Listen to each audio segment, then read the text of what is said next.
Hello everyone, कसे आहे तुम्ही? तर चला मी ना आज इथं ढोकळा बनवायचा ट्राय करते आहे फर्स्ट टाईम. कारण ना मी याच्यापुढे कधी ढोकळा बनवला नाही आहे. तर हे रेसिपी पण मी यूट्यूबवरून बघूनच बनवत आहे. तर बघूया मला जमतं का नाही. तर एक वाटी इथं बेसन घेतलं मी, त्यामध्ये मीठ आणि साखर, थोडीशी हळद टाकली आणि थोडं थोडं पाणी करून ना त्याला फेटून घेतलं. असं त्याच्यामध्ये थोडं पण गडे नाही राहावं याची काळजी घेत ना त्याला हळूहळू म्हणजे त्याला फेटत होते छान.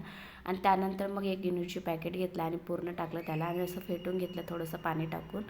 त्यानंतर ना मग याला ना मिक्स आपल्या इडलीच्या पात्रामध्येच बनवणार होते. तर मी इडलीचं पात्र पण गॅसवर ठेवलं होतं.